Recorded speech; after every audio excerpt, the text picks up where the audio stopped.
Hi, everybody. Well, it's going to be a new reality for cruisers and cruise ships and cruise lines. And that is, you pretty much have to expect something on your itinerary to change.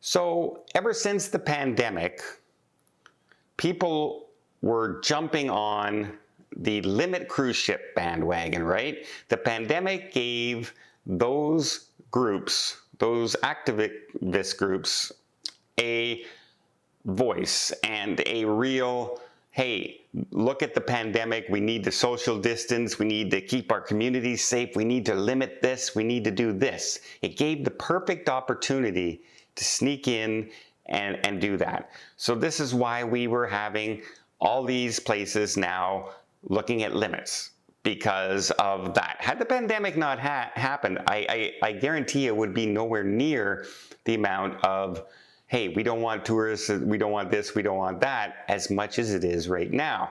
Especially here in North America, there are numerous places talking about limiting cruise ships, etc. We got even Alaska talking about limiting cruise ships. Bar Harbor, we had Key West. We have a lot of places talking about limiting cruise ships, and it's going to be the new reality of cruising.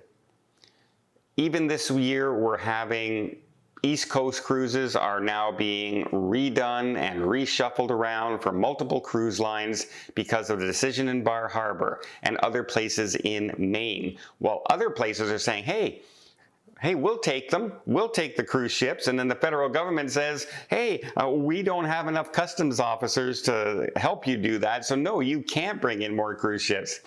It's just becoming a real reality of cruising this year. And that goes in Europe as well, with the limitations going on down there in Spain, and Venice is limiting where you can go and how many cruise ships.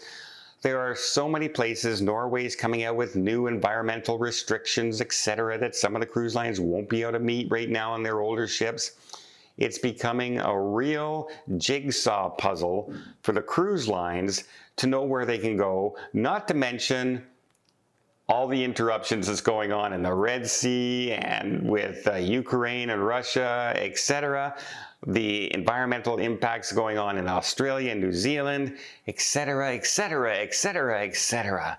There is just so many things happening out there that I've now come to the conclusion that when you're sailing and you're booking a cruise, don't look at one stop. Don't count yourself as saying, I gotta get to that stop. Like, I gotta get to Santorini when I'm going to Greece. That's the one stop I wanna go on. Look what just happened, Princess. Her stops in Santorini, all canceled because it's too overcrowded. Too many cruise ships were going there on the same days because of restrictions that's going on in other locations. And so they couldn't go, and they end up going to a smaller port. Not quite the same thing going to Crete as it is going to Santorini, completely different. So a lot of people were really disappointed, but you kind of have to go now and say, okay, I'm looking at the overall itinerary. For instance, if I'm going to Alaska, the overall experience of Alaska is still going to be the same.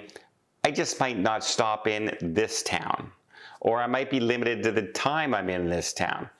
If I'm going to Greece, I might not stop in Santorini, but I might end up here and I might end up here. You have to now look at the whole experience instead of saying, I have to get to that one stop, that one cruise port.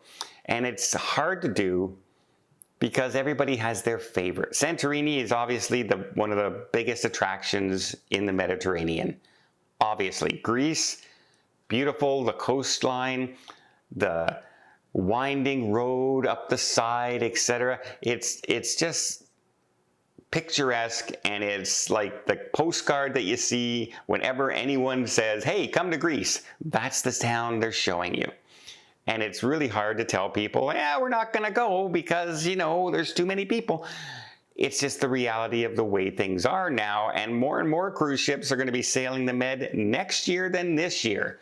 So expect more changes coming up. Where you might have a better chance to cruise now will be Australia and New Zealand, because the cruise ships are actually cutting back right now because of the costs involved and the expense there of refilling their ships and getting food, etc., back on their ships. The prices have all gone up, and some of the cruise lines have said, you know what, it's cheaper if we just go to the Caribbean, because now with the Red Sea issues and everything, it's much harder to get there, it's a longer distance, etc. They're going to avoid wherever they can. So